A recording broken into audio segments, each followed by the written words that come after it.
It's a good morning to you. Welcome to the Breakfast Club. My name is Zenzele Ndebele, and this is Sake Online. I think every Zimbabwean knows that Zimbabwe is rich with minerals, all sorts of minerals. You're talking about gold, diamond, iron, and everything else. I mean, this is the reason why Zimbabwe was colonized, of course, because the colonialists had seen, Cecil John Rhodes and his team had seen that Zimbabwe has a lot of minerals, and they wanted to mine those minerals. And one of the reasons why we went to war, as we will be celebrating independence on the 18th of April, is because we wanted to get in control or to get control of our resources, and that includes land and the minerals.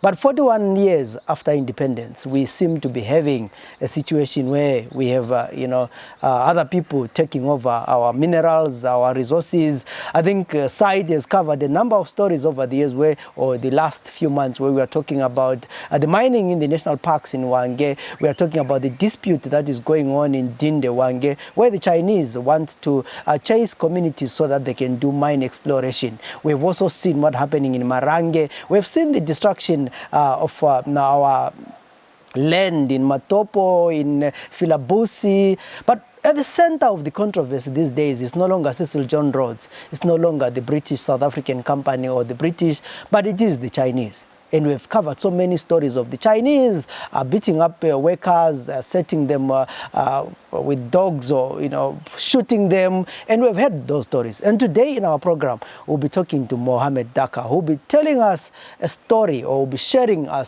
with us his experience with the Chinese at Fool's Mine and the other mining partnerships that are going on. And aside, we've covered a number of stories about what was going on at Fool's Mine. I think we remember that's where workers were beaten up and all these kind of things. So it looks like the Chinese are the people at the center of our resources 41 years after independence. And they're doing all sorts of things. And we are going to hear more about that. Daka, I'm tempted to say, Comrade Daka, welcome to the program. Hello, Comrade Zenzele. How are you? A few weeks ago, a few days ago, our reporter went with you to Fool's Mine, where you were going to, with the deputy sheriff, where you're going to claim your equipment, and there's been a dispute that has been going on. What's going on? The dispute in question at the moment, or at the center of controversy, is that I went into an agreement with some Chinese looking to go on a big scale, from small scale to medium or large scale mining. And I was promised equipment, I was promised vehicles, and now Zenzele, 4 years on, the Chinese mining, or at my mine, Happy Valley Mine in Hope Fountain, I still haven't received a cent. And they had actually started taking back some equipment or putting the mine apart. I had to go through the courts to, first of all, to stop them from mining at my mine, Happy Valley Mine, and to get back my equipment and vehicles which they had taken. Me and you are not new to each other. I met you some 4 or 5 years ago when I was trying to do mining, basic mining, and this was at Nugget in Matopo. But we separate there. You go to Fool's Mine where you work. Take us from that time. You go to Fool's Mine. What happens? How I got to Fool's Mine, Zenzele, when we parted at Matopo. By the way, leaving Matopo was because of the fights and the disputes and, all this gang and cartel wars. And here was an investor that has just come into the country. The mine itself, just to give you a bit of history, Fool's Mine itself. Fool's Mine belongs to a Chinese investor called Mr. Xu Xing. Unfortunately, he's late, and his son, Xu Shafei. They're the people that approached me, that employed me, that got me to work with them. They had just come into the country and were looking at the area of interest was Hope Fountain, the Bended Ironstone. They wanted to put up a CIP plant with a capacity of 500 tons a day. So they needed someone, a local guy that was versed with the area, with the locals. You know, sometimes the local guys can actually give an investor headaches with his project. So I got on board, you know, with a lot of expectations. Look, East policy. Let's see what these guys can do with their new equipment. You know, first world technology. It was, look, I must say it was a very good learning curve, but it got its disadvantages as well, Zenzele. I remember when I left the mining business and said, I don't want mining again, it was because of the violence. Yeah. You go 70 meters down, then the next day someone comes, his comrade Ningi is connected to whether a police officer or a mines authority or a politician, and they take over your mine. Yes. And I lost my hole in Matopos. I couldn't do anything. I was not prepared to fight. Yes. I just said, I'm not going back into mining again. Yes. So, but you have been there for quite a while, and you know these challenges. Yes. So, did you see anything different from the Chinese? Was there a proper way of doing business? With the Chinese, Zenzele, like when me and you were working, a lot of, look, let's start, Zimbabwe is a very rich country, and we are lucky that the systems or the ministry allows us to individually peg where there is minerals to tap into the resource. Unfortunately, we do not have the equipment. Like, you know, when me and you used to go down a hole in Matopo, we used to go down in a bucket at that time. And here was a company that was coming, and they were coming with the right equipment, you know, first world technology, newer ways of tapering into the mining industry, different drilling methods. I mean, for a classic example, Zenzele, when me and you used to go down, we used to drill with a 1 meter drill steel. And surprisingly or not, you know, the Chinese, the standard drill steel is a 3 meter, and it finishes off with a 6 meter. So it was a learning, it's a learning curve, you know, first world modern mining methods. And they come into a third world country, and they laugh when they get here. It's like we're doing it primitive. So I was looking forward, first of all, to gain more mining knowledge, you know, and get that experience of how the first world guys, you know, it was supposed to be an interchange where we show them how we were working, and between our ways of working and their equipment and modern mining technology, we are both supposed to benefit, Zenzele. That's why I hopped onto the Chinese boat at Fool's Mine. So what goes wrong? When we get to Fool's Mine, Zenzele, we're building a CIP plant. Basically, what's happening is they wanted a 500 ton. The project itself, the projection, was to build a 500 ton a day milling site with 2 ball mills that mill 500 tons, and we've got 15 tons of carbon that was in circulation, CIP. And Zenzele is a very big project. I mean, 500 tons a day. Me and you, back at Matopo, we used to do 3 tons 3 tons in 3 weeks. In 3 weeks, yes, sorry. In 3 weeks, we used to do 3 tons, and we thought we'd achieve something. And here I joined a team that has got the capacity, the equipment, and the expertise to drill and blast and take out 500 tons a day, Zenzele. Now, we built this project, the CIP plant. It took us 1.5 years to build. At the same time, we got a geologist, Dr. Marchev, Mr. Marchev from Benside here, to come and do geological surveys. And we started sinking our shafts. We actually sunk 5 inline vertical shafts, and we started producing. Unfortunately, Zenzele, we realized that the veins or the ore bodies that we're mining is banded ironstone that's mostly in the Hope Fountain area.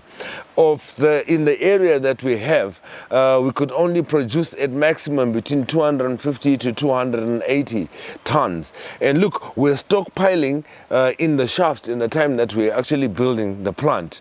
And then we're looking at other areas of trying to open other shafts. And remember, Fool's investment, special grant 5167, is within the Rhodes Matopos estate. It's within parks. So I mean, you mentioned something interesting, because we've had so much noise about people, you know, talking about mining in the national parks. But this Fool's mine, yes, it's in the national park. Yes, it's in the national park. How big is it? Fool's SG 5167 is 260 hectares, Zenzele. Within the national park? Within the national park, yes. How do you get such a grant? Well, they are Chinese, Zenzele. Originally, the same land that they are on, it belonged to Mr. Shenhua. It was a single stamp mill on 10 hectares. But when the Chinese came in, the size of the project and the plant that they want, they bought out Shenhua, the stamp mill, the area, and pegged more land through the Parks and Ministry. Look, they have to pay special grants to Parks and to the Minister of Mines yearly. But yes, the area that we are discussing about is within the Rhodes Estate Matopos Park. It's Matopos National Park. So now, I mean, of course, one day we'll talk about the ecological effects of that. But you're mining here. You're having 250 tons, Yes. of mining. Everything looks fine. Yes. You are the boss. Yes. I mean, you are working with the Chinese. Yes. And how is the relationship between you and these guys? The original investor, Xu Shafei, it was a beautiful working relationship. Beautiful in the sense that his level of thinking, of planning. Look, he had been exposed not only to China before he came here, but to the UK as well. So he was a bit different. I must say, of the Chinese that I've met and dealt with after he left, it was absolutely different.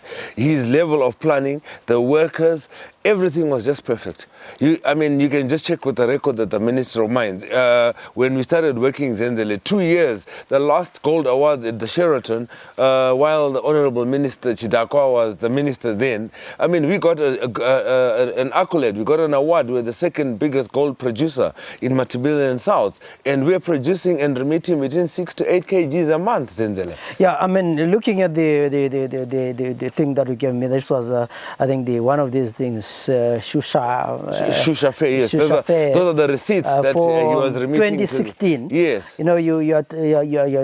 You're talking about gross weight of about 206 grams, 253 grams. Actually, when I went through deposits. Your account, there is absolutely, I think, no day where you make less than 150 grams. Yes. And there's no day where you make less than 5,000 US dollars. Yes. So this was big business. Yes, it was big business, Yeah. Zenzele, very big business. But unfortunately, that created a problem for us. Yeah. Where it all went wrong was after we got this gold award. Right. I'll go So back. my assumption, again, before you get that, is Yes. this is after you guys had done your things, and this is the declared gold. Yes. And my yes. assumption is there might be other Yes. things. Look, we won't go into detail with that, but the declared gold, Zenzele, we were producing and remitting 6 to 8 kgs. Yeah. Yes. But I was still getting back to the point that this is where it all went wrong. Yeah. Why? Because the family that I was telling you about, the investing family, the Shoes from China, they're from Dalian in China. When they invested, when they come here, most Chinese, another point you need to know, Zenzele, most Chinese that come to invest in Zimbabwe, 90% of them is not their money. They're actually being given grants and they're taking loans in their country or province or for region, depending on what connections or contacts they have there, to come and do better here or taper into our resources, Zenzele. So when the Shoes were coming here, the person, in this country, one of the trustees, we'll call him, of the Chinese state funds and banks, is a gentleman from Harare, Mr. Lee Wang, from Milksham Trading in Willowvale. He has been in the country for over 25 years, and what is happening now is when an investor wants to come, when a Chinese wants to invest in the country and is getting a grant or a loan from China, they ask him to do due diligence for them, whether or not the project is viable, whether or not the area is not in conflict. As the men on the ground before they give money. I think they've had situations before where Chinese go and get money saying they're coming to Zimbabwe or to Africa and they never come. So now they have someone that has been in that country long that will actually give them do some due diligence on their behalf. And this gentleman, Mr. Lee Wang, you will find, if you have to check on directorship in most, if not all, Chinese companies that he has had or that he's done due diligence for, he has got shares in them, Zenzele. When the investor comes in, he will not pass the project or okay it to the bank or to the grant fund without taking shares in it. Now, in our particular case, I'll refer to Fools investment. When the project started, the money or the investor was Mr. Xu Xing from China, from Dalian. And he came, and Mr. Li Wong is the one that came on the ground and okayed the project. But in their agreement, Mr. Li Wong wanted a certain percentage in the running of the project for as long as it was running, which was like 25%. And so this guy gets 25%, yes, without doing anything. Without doing anything. Just without by putting linking you in with the anything. finance. The shoes were bringing in the equipment and the money to build. I mean, I was on the ground. We built that plant with Xu Shafei here. His dad, the main investor, was in China. I mean, his dad came after we'd even won the gold award. But the man on the ground I was with, that we built the project with, as you can see with the gold receipts, was Xu Shafei. He ran it. He was the man on the ground for his family. It is his family that was investing in this country in Fool's Mine at Hope Fountain.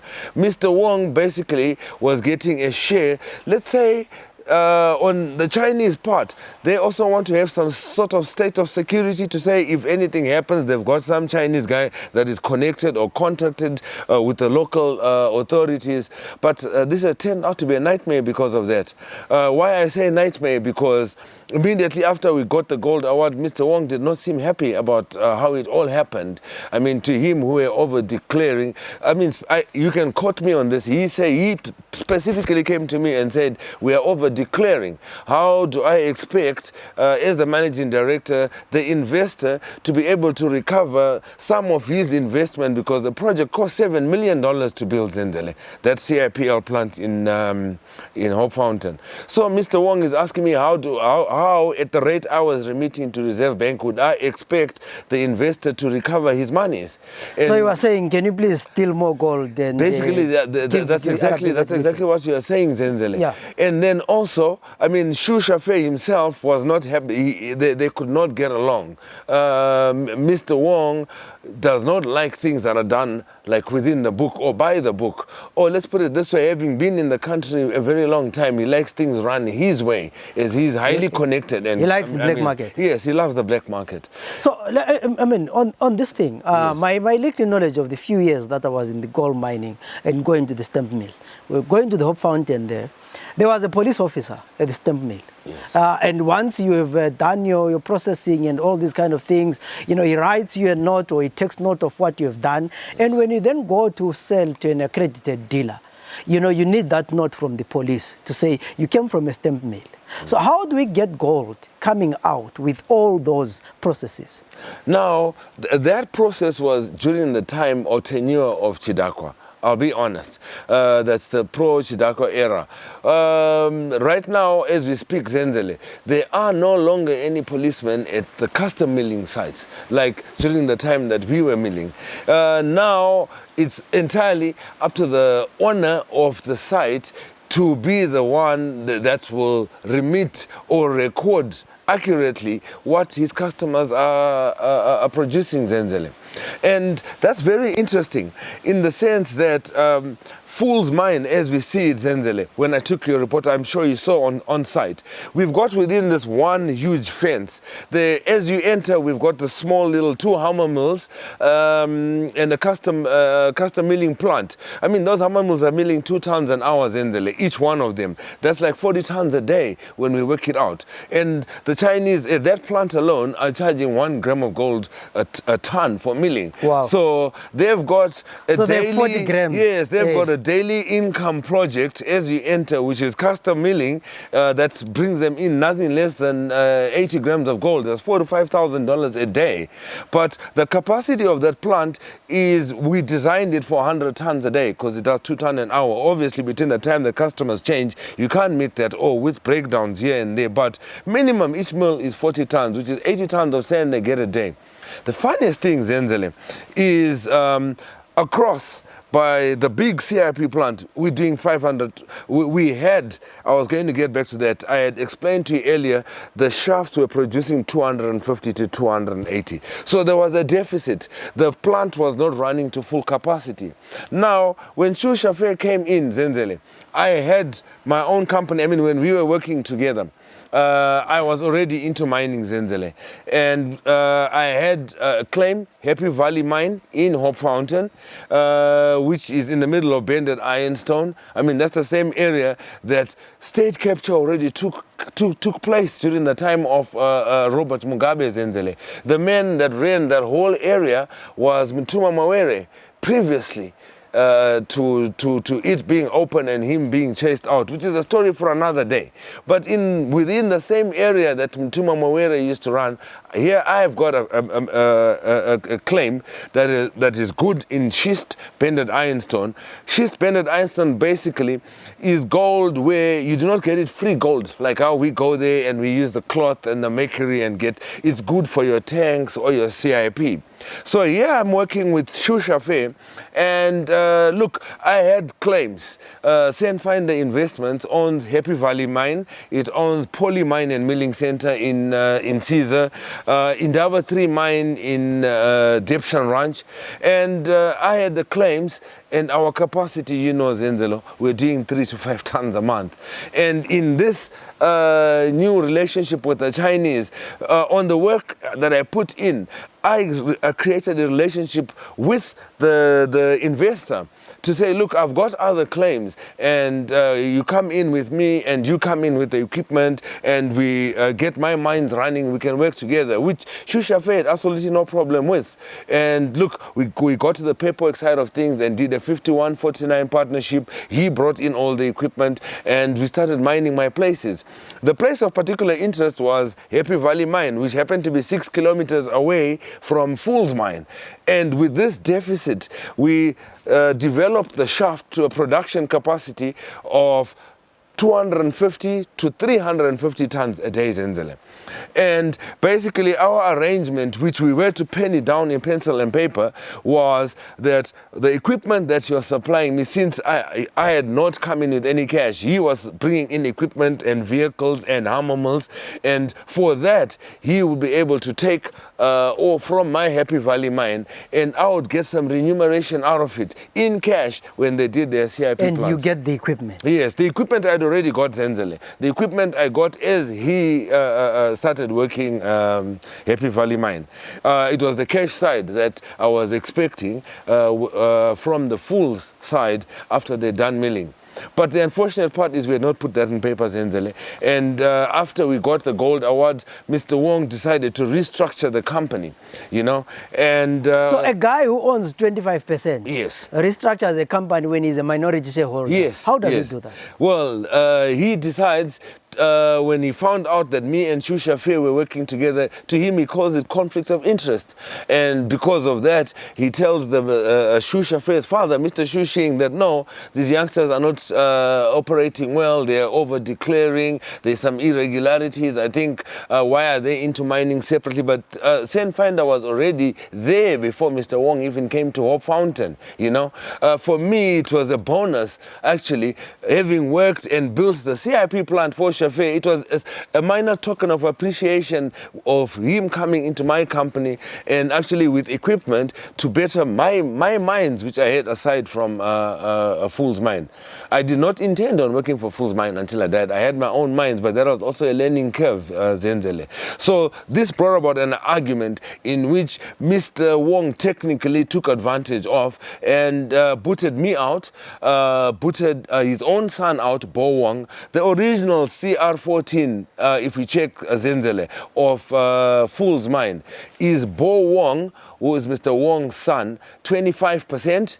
His brother-in-law, Mr. Guan, had 24%, which came up to 49, and the shoes, the investors had 51. So here we get Mr. Lee Wong from Milksham Trading coming and putting everybody out. I mean, I got thrown out of the company. So the interesting part is that yes. The guy, the owner, yes, dies. Yes. I will assume whether it's natural or it's mysterious. It's mysterious. Yeah, so he dies. Mysterious, yes. So the 50% share owner dies. Yes. The son is taken out. Yes. So the 25% share owner becomes the 100%. Sounds like between him and his brother-in-law, he takes total control of the company. Sounds like mafia kind yes, of. Chinese mafia game that's going on here. So, look, when that happens, Zenzele, I'm now out of the picture. And when he takes over, he says there was conflict of interest already in the way me and Shusha Fair were working, and all the equipment that I had at my mines, he starts taking everything back. Zenzele was left with no option but to seek reprieve from the High Court in a matter that's taken longer, but at least at the end of it, you know, there was light at the end of the tunnel. The evidence and the paperwork proved that Fool's mine were actually taking advantage, and they'd crossed the line. So when he takes over the mine, yes, he then comes to you, yes, and says, no, this equipment, you didn't pay for it. Yes. He takes the equipment. He takes the equipment. But he doesn't pay you for the ore, that you've been paying for the equipment. Yes, yes. But he keeps on taking ore again. The ore. He keeps on taking ore, Zenzele. I mean, the order, the High Court order, which I won, which Sen Finder Investments won, came out on the 10th of March, Zenzele. And 2021. And he has been taking ore since And when? he has been taking ore until 2 days ago, Zenzele. So from 2016, yes, he has been taking ore. Yes. So you have already paid for the equipment. I've already paid for the equipment. But he takes in actual fact, he is actually owing me, Zenzele, because if we put the value of the equipment against the grade of the ore over the 4 years that he's been stealing, he owes me money, which is something he doesn't even want to hear about, you know. And I'm saying this is where it all goes wrong. And in the time that I have to keep going up and down to try and get my exit package from them for the little work that I done, I mean, you know, I had to run around to get that small package. I mean, the owner is dead and the son has been chased out. And each time you go there, Mr. Wong's people, they don't even want to tolerate you. So I find something very funny here, or interesting. So this Ling Wong kind of guy, he is the one who brings in these guys. Yes. Obviously, he's the guy who controls their paperwork. Yes. So if a Chinese comes, invests, yes, and there's business, he can easily be his permit not renewed or something like that. Look, that is how he has designed it, Zenzele. In his involvement in any company that he approves for the banks, he controls the paperwork. When I say control the paperwork on how the company is registered, structured, the work permits for the workers that come in, everything is controlled by Mr. Wong. And he has most of that paperwork, Zenzele.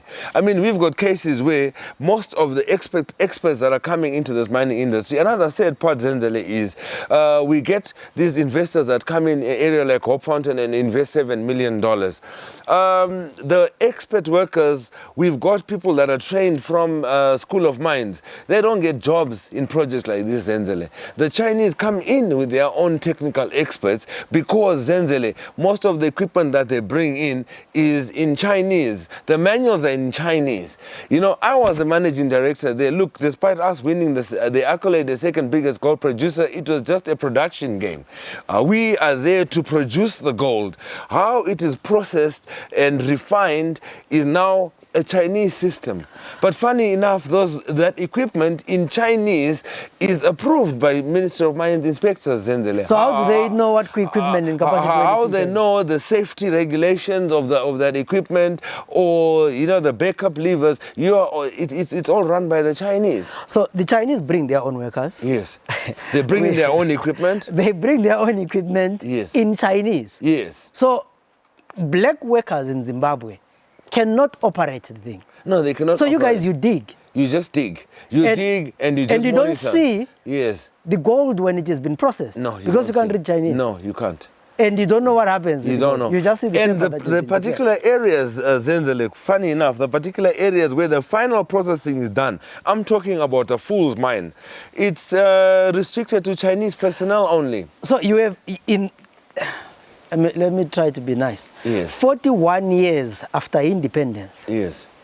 You go to a company and you have a place written Chinese only. Blacks are not allowed. Strictly Chinese personnel only. Yes. strictly Chinese personnel only. Right here, Zenzele, at Fools Mine in Hope Fountain. So you are the managing director. Yes. You have no clue Yes. how much your work that you have produced, or the 250 ton that you've taken into the milling, how much gold comes out? The true value, Zenzele, I'll never be able to know. I just know basically more or less from my tenure of running the plant, that from the 500 ton bomber, we were producing between 4 to 5 kgs of gold a month.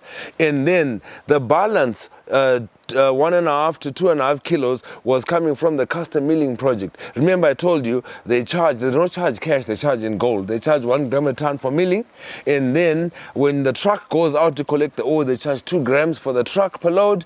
And look, everything is in gold. When the Chinese come here, they don't want your money, they want the gold. So take me through this slowly. Yes. When we were milling, we Yes. were doing gold. Yes. We will put our stuff, the ore, outside. Yes. Of course, other guys will steal the ore at Yes. night. Yes. Or someone will just bring a truckload and steal steal the ore. You know, mining is such an hassle. So you have your 3 tons. Yes. You go to a milling company. Back then, we used to get any ramshackle and get Yes. So you go to the Chinese and say, guys, I have my 6 tons. Yes. I want your truck to carry. Yes. They charge you 2 grams per ton. For the tonnage. Their truck is a 7-tonner, and within 20 So by then you don't know how much gold you do have. not know how much gold, but what you know is by the time that your stuff gets to the Chinese plant, You've already paid them 2 grams. You are owing Two them grams. 2 grams. Then And they mill. They mill it. You owe them a gram. For example, you've taken 6 tons as you gave the example. Yeah. And it's 2 grams for your transport and 6 grams for milling. What happens, Zenzele, when it's finished? So already they have 8 grams. They have 8 grams, yes. Their service is worth 8 grams of gold. So what happens if I then get 2 grams from that? I owe them. You owe them. You owe them. It has to be written down. And 90% of the time, they judge by the ton. As you are milling, the Chinese guy is there to make sure that your ore will produce enough for you to pay them. You know, one of the frustrations that I had with that kind of system is that at Hope Fountain, where we used to mill, there was a Chinese guy who couldn't speak English. Yes. So he would come there. The owner of the ore, I knew I had 6 tons. Yes. And the guy would say 8 tons. 8 tons. 8 tons. 8 tons. No, it's not 8 tons. No, 8 tons. No, 8 tons and no English. For the tonnage, he tells you. But when you try and explain, he tells you no English. So when I say to him, no, this is 6 tons, he says no English. And he leaves and goes to the other guy. Remember, you can go to the milling for 2 days or 3. Yes. So there's a long queue. Yes. If I don't agree with him, he jumps me. He jumps you until you decide whether what he's saying is correct or not. So he tells you that your gold ore is 8 tons. When you know you brought in 6 tons. That's the system. It's gangster's paradise. Basically, the Chinese are playing a Game of Thrones, and it's to their advantage. And Zenzele, the third part is after you finished milling, the same room where we used to have a police officer before, that's where now it's a burning room where the Chinese will process your gold, and then after processing, he takes her pliers, and to his discretion, he sees that it's the equivalent of 6 grams. You know, 90% of the funniest part, Zenzele, if you speak to anyone that's been to Hope Fountain Milling Center, the pliers always cost more than the grammage. You will actually get paid the difference in cash. I'm laughing, but this is sad. The guy who doesn't speak English, he burns your gold. Yes. You know, he looks at it. Yes. He takes his 8 grams. Yes. He doesn't measure. Yes. You know, and if it's more, he pays you. Yeah, but he just says the balance in cash at his price. At his price. Yes, his price. Because he just says 3 grams. Yeah. He cuts. Yes. Then you know, you find that they've cut 5. Yes. You've cut 5 and then grams. for the other 2 grams, he'll pay you at his sick rate in cash, maybe $30 or $35. And you don't negotiate. And you can't negotiate. You know, you can't negotiate with the Chinese. That was the unfortunate thing. So I mean, this is.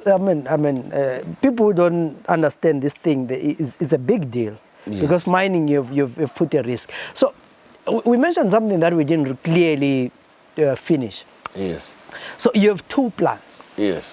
You have the one that is used by the Makorogozas in the area. Yes, the custom milling plant. And you have the one that is by the Chinese. The Chinese, yes. So the declarations that you use, I mean, the RBZ doesn't know how many mills are there. So chances are the gold that is declared is from the Makorokozas and not from the bigger plant. Yes, yes. I was going to get to that, Zenzele. The unfortunate part where Mr. Wong is actually doing state capture is that in his plant or within the same special grant, it's only registers at Fools Investment, SG5167. At the bank, his bank account is Fools Mine, SG5167. And Zenzele, he has turned things around in a way that he is only remitting the gold from the custom milling side. You see, as you drive in, Zenzele, they've got 2 carbon processing plants. When I say carbon processing plants, after the customer is finished milling his sand, that sand is put into the tanks, the normal tanks that we used to know of in the times of the samples, which have a capacity of, I think, it's 150 tons. And that's carbon of 1,000 kgs that he is sending to an elution plant, pottery industries, carbon processors. But what he has not declared, Zenzele, is there is a an elution plant within his CIP plant at Fools Investment. So basically what's happening here, the state is being given the fruits of the labor of the custom milling, of the small scale miners. No, so you get, the state gets the 40 ton. Yes. That's what is declared. That's what and they're not getting. The 500 From ton. the 500 ton a day milling CIP plant, nothing is going to the state coffers. That's all for Mr. Wong, which I mean would like him to, the necessary authorities have to really look into this. You know, how is he operating? You saw for yourself when we go to the plant. At the custom milling plant, you're welcome. There's a guard who doesn't even have the right clothes, you know, there's no PPE, and then go to his 500 ton a day. It's Fort Knox, Zenzele. The man has used the biggest Houdini bricks you can get to build a wall. There is a Chinese wall, you saw it, and forced armed guards. You don't just go in there. You first need, Mr. Wong wants to know who you are, where are you from? I mean, that's where he's done the state capture. So everything that is produced in that plant, no one knows. But from my tenure working with Shu Shafe, we were producing minimum 4 kilos a month from that plant. And that, like I told you, we had just started the project. The shafts have been further developed now. They've gone deeper. We all know the mining game. The deeper the shaft, the wider the reef, the higher the grade. Now, a fool should actually be declaring much, much, much more, Zenzele.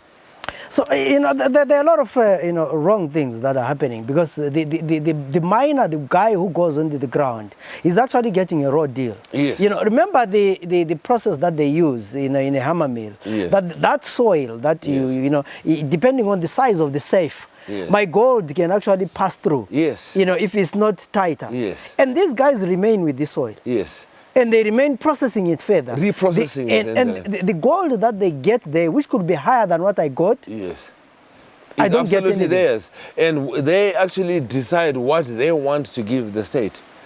What they want to give. Where we could actually try and get some clarification is also from the Reserve Bank offices. I mean, of the gold that they are cutting, they don't really remit most of it. What they are remitting is what comes out in front of RBZ officials and CID minerals officials at the custom elution plants. That's carbon processors and pottery industries. We will have relevant authorities monitoring everything from the time your carbons are locked. There's a key for the guys from the bank. But what they do or what they cut, Zenzele, no one knows what they give the state. So that's where the state capture starts happening, Zenzele. I remember and that the way that they've run the system, Zenzele, all the gold is handled, managed by the Chinese. I remember that pliers at 3 a.m. in the morning. At 3 a.m. in the morning, yes. And the guy old man would just come and 3 grams. Yes, and he just cuts it, Zenzele. So, I mean, there are a lot of wrong things, and this industry is not regulated, but it is the community itself that is losing. Yes. Look, I mean, what does the community of Matopo get? Because their land is gone. Yes, the land is gone, Zenzele. And the Chinese have a lot of promises.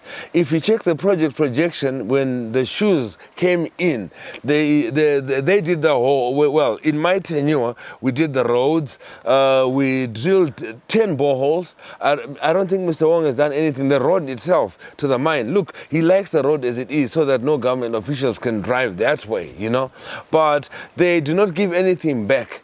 if would like Zia, for example, to check on the returns, what has that $7 million plant done to change the lives of the ordinary people in Hope Fountain, Zenzele? We have a school in Hope Fountain. They don't even have a clinic in Hope Fountain. The roads, besides the balls and the road grader that graded the last time 3-4 years ago, Zenzele, there's been nothing. They are just taking it all and going with it. But in the long term, these people are also going to lose their rivers, because the Chinese have this method the of... stream, Zenzele, yes, you're very correct. The stream within, I mean, your reporter took pictures, the stream within Hope Fountain, the Hope Fountain stream, has been destroyed because Mr. Lee Wong is also doing alluvial mining. I mean, and there's no fencing, the cows are coming in there, the land geology has been destroyed, land degradation, Zenzele. I mean, he's done what the Chinese were stopped from doing in Philabusi, right on the river. Besides using excavators on the river, Zenzele, he's put in shafts on the river, going for alluvial gold. But does anyone know the effects of the mercury on our soils, on our water that's used in gold mining? It's been stopped, Zenzele, but for some reason it fools mine. The EMA officials are turning a blind eye.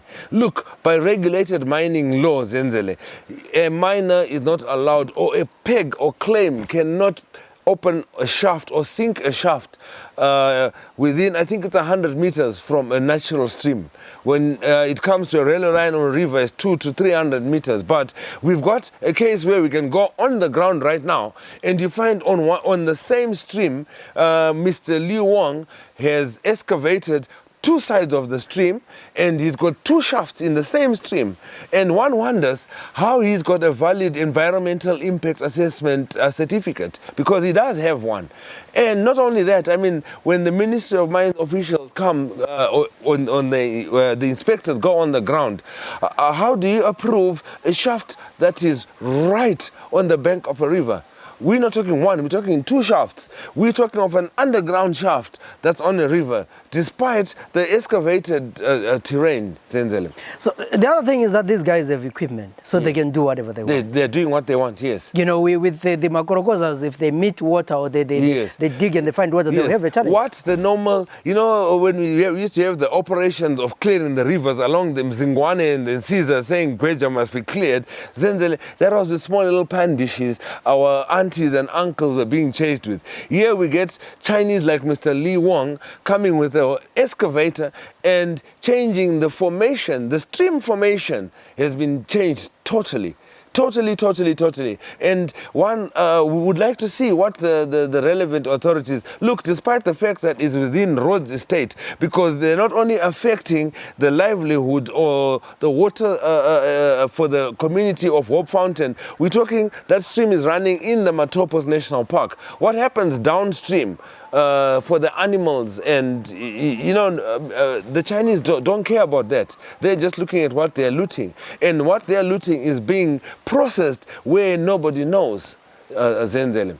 So I was directly outspoken to Mr. Wong. That's why me and him we've had a lot of battles, we've had a lot of fights, and in the end, you know what, you cannot fight with a millionaire. I just went to court and produced my papers, and I'm happy with the reprieve. I'm happy with the court order. It was ordered by consent. The Chinese have been ordered off my mine, although it took an extra month to convince Mr. Wong to get his workers off. But I'm happy they're off my mine, Zenzele. I'm happy I got my own equipment, and I can go back to Incisa, to Polymine, where I was doing my own mining. But as far as at Hope Fountain, Zenzele, I think the necessary and authorities need to go back to the ground. You know, the guys from Ministry of Mines, from EMA, they need to go on the ground. And the guys from national parks, unfortunately, Zenzele, all they do is collect the special grant fees, and they do not have inspections or guys coming on the ground to inspect what is going on. I mean, if they have to come and see what's going on the ground, they would get a shock. at the damage the Chinese have done to the land in the Matopos estate. So when you talk about these special grants, I mean, how much does it cost to get a special grant? A special grant now within the Rhodes Matopos estate to the national park is $2,000 US. Only? Yes, that's like the price of two Impalas or yeah, something. that is the price of, in gold terms, Zenzele. I like to equate everything to gold. That's the price of, we're saying 50 grams is what the Chinese pay to destroy the land for a year. So Zenzele. these guys can make more than, they can make a kg a day. Yes. And they'll pay 50 grams. For the year. For a year. Yes. When we equate it in gold terms, Zenzele, because this is what the Chinese are coming to loot, it's gold. I mean, they're being, in total, if you look at Ministry of Mines, a special grant now is about $5,000. So if we say 5,000 to Ministry of Mines and 2,000 to parks, the Chinese are paying 120 grams a year to two big ministries to degrade the land and to take to do state captures. And these guys are getting 4 kgs of gold every work it out to what they produce in a day. I mean, if they... Or even more. They're getting 10 kgs of gold a month. Yes. So I think as far as Fool's mine is concerned, at the moment, precisely at the moment, they need to be stopped. The necessary authorities need to go in there and do a proper forensic audit. An audit of its directors, of how it ran, of its remittances to the Reserve Bank, as and from when that plant started. And it has to be separate, Zenzele. They have to have their own separate receipts for their custom milling plant and for their 500 ton a day state capture project, where they're not remitting any gold to the state. So, I mean, lastly, you're dealing with someone powerful here. You know, he has money, he has connections. Are you not afraid? Look, as far as I'm concerned, Zenzele, I'm not afraid. The mines and the company belongs to me. Finder Investments, that is. And I had to go... The unfortunate part is I had to go back in my pocket and get lawyers, and it's taken months to win the court case. And when you do win it, after I won the case, then I've got comrades. I sent you a voice note. Mr. Wong is looking for bogus policemen and bogus CIO and bogus ZANU-PF comrades to come and threaten me that if I keep going to Fools, or I should leave Mr. Wong, otherwise they're going to take me head on. I mean, we've got that on record. I've given it to you. But I'm not afraid, Zenzele. I'm not afraid to expose them. This is state capture. Look, we want investment in this country. This is supposed to be something that benefits our economy and our people. It's supposed to benefit both, not only the economy, but the people as well. It's supposed to be a learning curve. But unfortunately, the Chinese, where they come in, when a Chinese signs a contract, Zenzele, 90% of the time he knows that he's won. He is won in the resource. And also, Zenzele, the equipment that they are bringing, it has to be checked. When I say checked, yes, what they've applied for the license is for gold. But the area in question, we are talking about Hope Fountain. If we go back to records, like I had said before, when Mtuma Mawere was mining in that area, it was not only gold that was there. There's other base minerals, some with probably more value or would bring in better economic benefit to our country. And how they process and how they select and give us, look, Zenzele, we need the Chinese systems properly checked by the relevant authorities. But it's not only gold that they're taking, and they're taking advantage of the license systems that they're getting, and they are doing their own diverse mineral looting, Zenzele. Because we know after elution, we only get two things. We get silver and we get gold. But the area that they're in concern, when we check its geological formation of the rocks, the minerals there's platinum, there's titanium, there's uranium, right here in Hope Fountain, you know. So one wonders, is that really what is happening? Is it just the gold that the Chinese at Fool's Mine are on about, or does it go further than what Mr. I? Zenzele, I don't know. So my last question to you is, there's money being made here. What are the working conditions for workers there? For workers generally, Chinese are not good with workers, Zenzele. You are treated like a laborer, like a slave. To them, the only Chinese, like I told you, Shu Shafei, I worked very well with him. Any other Chinese boss or Chinese supervisor, they have this mentality which I totally hate, and I'll be blunt about it, where they look at a black man and they think because the skin is black, the brain is black. I didn't like it like that. And the working conditions, they don't supply the necessary PPE. The Chinese workers will have it up to the gloves, but the black worker knows, Zenzele, you don't get the right PPE, the food. I actually trained a bit with the Smiths in Gwanda, and I know from their mining systems, like we used to give our boys, when the boys come from underground after milling, what we used to give them. Look, we couldn't afford to give them milk, me and you, at those days, but we used to give them maheu to help them take out the dust and the dry throat. Here, there is nothing like that. It's a standard ration of sadza and cabbage from the first of the month to the end of the month.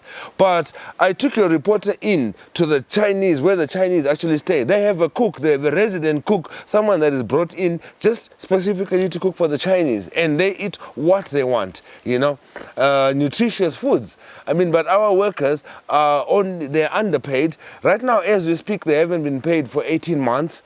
That's why Fools has been featuring in the papers, and the workers are being, when they do ask for their monies, they are hit with shovels, they're setting the dogs on them. A lot is happening, Zenzele. But to cut the long story short, we need to re-evaluate our relationship with our Look East policy friends.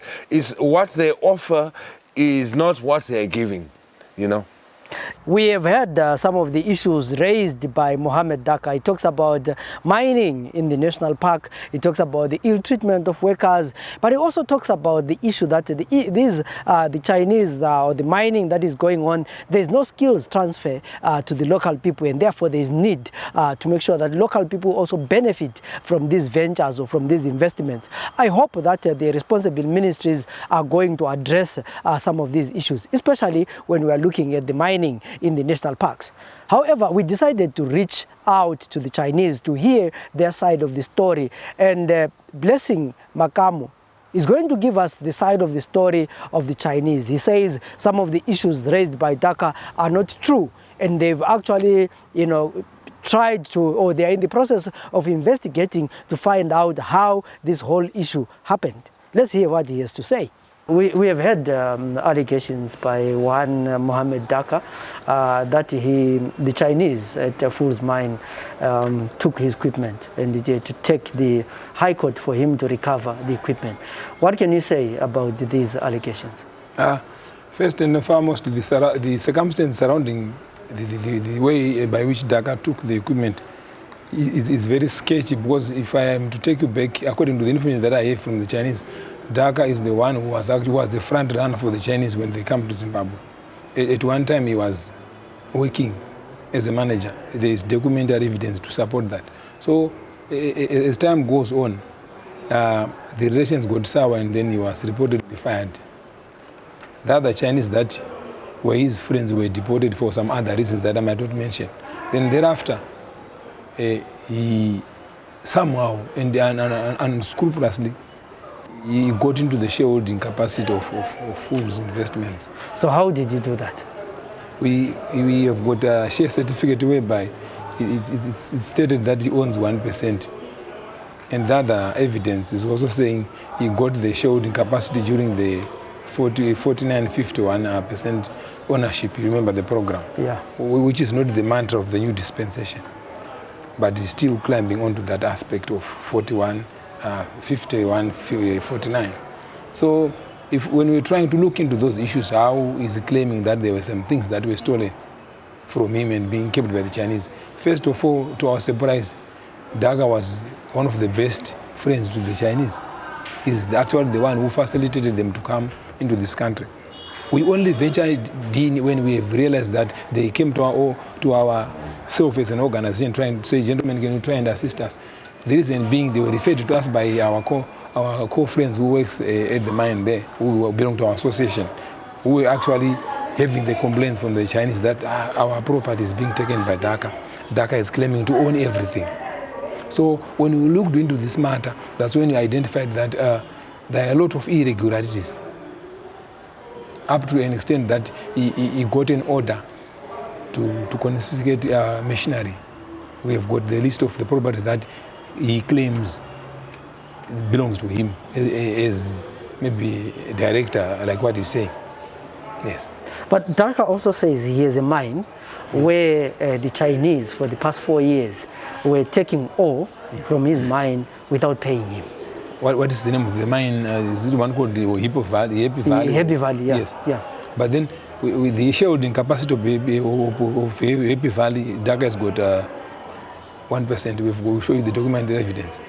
And then to us, it's very fictitious. So who has the 99%? The Chinese guys who were deported for some other irregularities. But the other friends of the Chinese that are still in this country who were working with the one who was deported. So for him to take advantage that the guys have been deported and then he start to loot the property, claiming to be a 99-year shareholder, it was a cause for concern for us as we try and make sure that our investors are protected. Yeah, so he recently managed to get a high court order, yes, to get the property. How does that happen? We have actually raised a red flag because the circumstances are very sketchy and very tricky. It's only that we should be able to move step by step. We try and establish how he got that order. People were actually misguided and misled. He was providing false information according to the information that we are picking on the ground now. So we intend to actually assist the Chinese to oppose everything, because everything is just from the blues. His claims are not substantiated. If you try and make a follow-up, we've done it. We've even opened the cases. We've even reported the matter to the anti-corruption, because there are a lot of irregularities and inconsistencies that have been which are actually surfacing for Daka, because at one time he was a worker. The next time he's now the major shareholder in the companies. And those guys are crying foul. They don't even understand how we work as a nation. So the other things that Daka raises, he says at that mine the workers are abused. We do not dispute that at one time. Once upon a time, a Chinese guy was involved in a wrangle. They end up fighting with our colleague at the mine. Those are common phenomena. You can even fight with your wife at home. But everything was just blown out of proportion to try and cement certain claims, so that at least he used that as a scapegoat to try and fight the Chinese, that they fight another guy. But the matter of the fact is that incident was reported to the police, and then when the due diligence was followed, he was actually found guilty. He was most probably was deported. But does that guarantee you to go and then claim what was belonged to the person who was deported? Obviously, to us it was a big no. That's why we said, no, let us assist these Chinese guys so that at least they understand how we operate in terms of business interest. Because they are investors in this country. Even if there was this guy who beat another fellow Zimbabwean and he went outside the country and was deported, but it does not necessarily mean that we must take advantage and then claim certain percentages and then use our courts to take everything from the business community. They've got representatives. They've got colleagues who are still there by the mine, who should be given full responsibility to operate at the mine. Of course, someone was beaten. Yes, we agree. There's a CR. He was taken to court. The culprit was actually deported. Fair and fine. The law took its course. But when it comes to how then he is now following the premises and the properties of the Chinese, he's saying he's the shareholder, he's the owner of those companies. We are now doubting how he got the shares and how he bought the shares. Yeah, according to the evidence that we have from the register of companies, at one time is only 1%. At one time is just a worker. He's a facilitator for the Chinese to come into this country. And then he is now taking advantage to harass the remaining Chinese. So there is also... The workers, if you say they are being owed, I agree. Who doesn't owe workers? Go to city council. They were strike some time ago. Go to even the individual people. They are not being fully paid because we are coming from a pandemic whereby everything was just operating at maybe 30 or 10% production capacity. Of course, the Chinese admit that they owe the workers, but not the exaggerated figures. We've got documentary evidence to prove that the Chinese don't owe them as much to what is being said in Daka's claimant forms. Of course, they agree to all, and they've since mended their relationship with the workers. We've got a documentary evidence to show you that they've agreed there's a payment plan there, but the figures are not the ones that Daka is blowing out of proportion to try and cement certain claims. Yes. And that does not guarantee for an insolvency to put the company under judicial management because the workers are being owed. No. The figures are far too little to claim, to actually guarantee that the company might be put under judicial management. Yeah, so some of the issues, or one of the issues that comes up is the fact that this mine itself is within a national park. Yes. And we've heard the noises before of mines in a national park. Yes. How does that happen? The best ministry to respond to that is the Ministry of Parks and Wildlife, Honorable Mangaliso, I think. But on my individual capacity, there are plenty of mines that are operating within the peripheries or even inside national parks. I don't know about the legislation, but I would like to believe that here and there they contribute in terms of fiscus to the entire nation, to the government, or they actually contribute to the GDP because they pay in foreign currency their whatever revenues. Yes, they've got documentary evidence to prove that. Of course, they were not there by default. It was because of a government policy, and by so doing, one way or the other, our government is getting something by them operating in the national park. How does the community itself, how does the community benefit from these mines? Because if you go to Hope Fountain, there's actually where there is mining along the stream bank. Yes. How can how can that be stopped to mine in a proper way? But also, how does that community benefit from these mines? To be very precise, Fools mine is not operating from the river because that process was stopped by the government sometime. But it's just between other mines also. But we had actually try to encourage them to make sure that they also plow back to the community. But they've managed to do one or two things, like if you try and look at the employment aspect, we've got a lot of people that work. How many workers are at that mine? Around 500. According to what Daka is claiming, there are about 500 workers.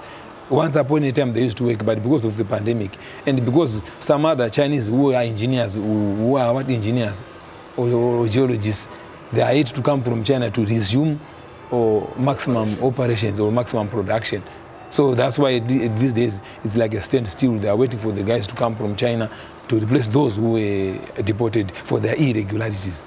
So how can we solve these problems in an amicable way so that whoever wants to mine properly, they benefit from it, and whoever is involved? Because you find that most of these things, they end up with, mining ends up with violence, they end up with disputes in court. What's the problem? The problem is that when the investors come to this country, it's our responsibility as Zimbabweans, as patriotic Zimbabweans, that we accord them the necessary, besides the respect, the necessary information that we are in our country. This is what we expect you to be doing with our people. This is how we treat our people. The people that we put at the front to make sure that they do the managerial work, they should be people who are patriotic, who are able to conscientize the Chinese about our laws in terms of labor laws, our laws in terms of the policing aspect, so that they are well equipped. They know how to handle our people. They know how to treat our people. But if we start this issue or this blame game of saying because one was beaten and then they must lose everything, we're actually tarnishing our image, and which is not His Excellency's vision of actually accommodating our brothers as investors.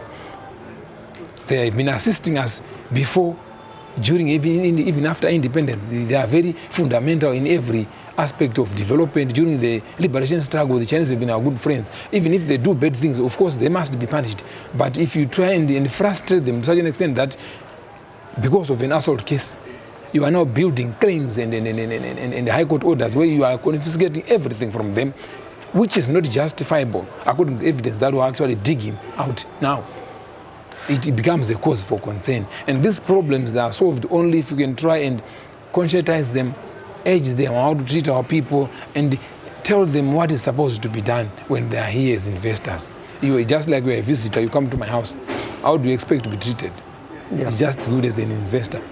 So the last thing, Daka has said he has received threats, people have promised to deal with him, he has crossed the line.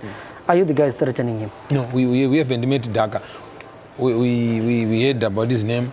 we are yet to meet him so that we try and actually scrutinize everything on humanitarian grounds, because we greatly feel that he has gone a step further.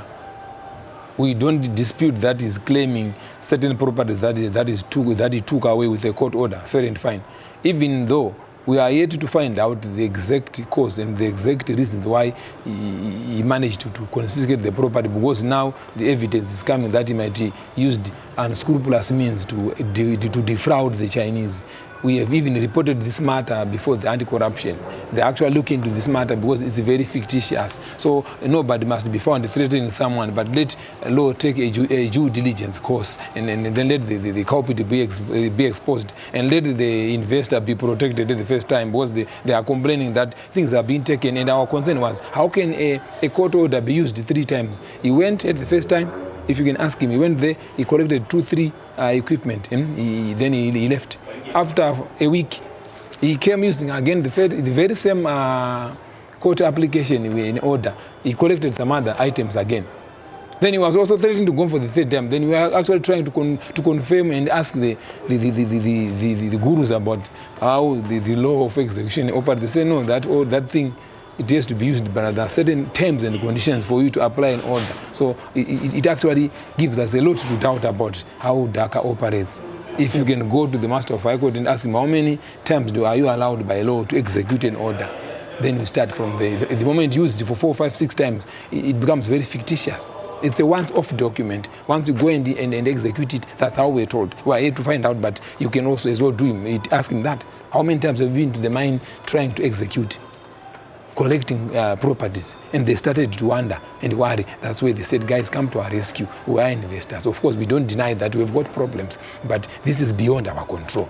We said, no, let us try and holistically approach your issue and solve it.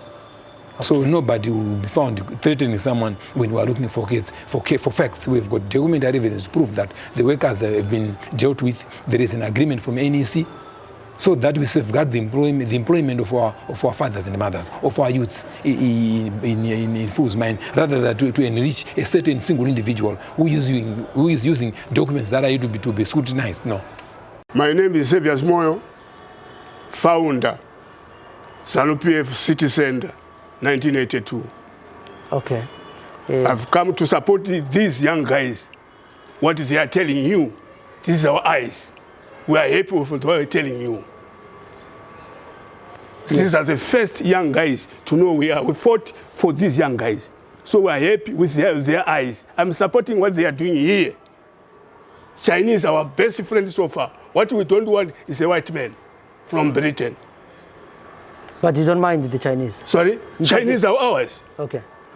Chinese, Russians are ours. Okay. But a white man, we don't want to see him in Zimbabwe, because those are colonizers. Okay, they are friends to us now. So in terms of the Chinese, how are you going to make sure that they actually give back to the country? They don't take everything to China? They don't take everything, not even a single cent. They only came here to help us. They don't take nothing. But the British, they took our resources.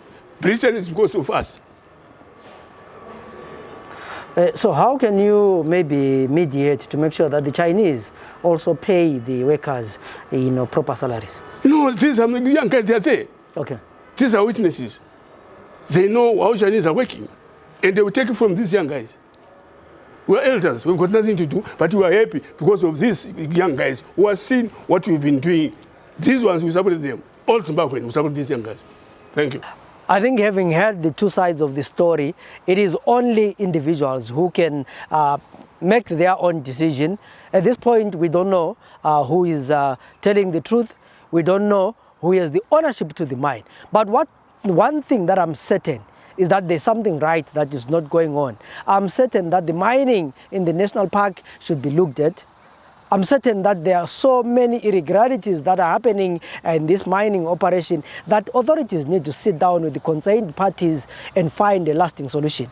We have also heard that there is already a payment plan for workers to get their money, which is a recommendable move, because it is only important that at the time of the pandemic, workers are able to get their salaries and they can also manage to fend their families. The issue of mining in Zimbabwe is quite a complex one, because we do have issues and we have seen the conflict with communities in many areas, and I hope that these issues are going to be resolved. The natural resources that are found in Zimbabwe should benefit the Zimbabweans, and it should help our country develop and go forward.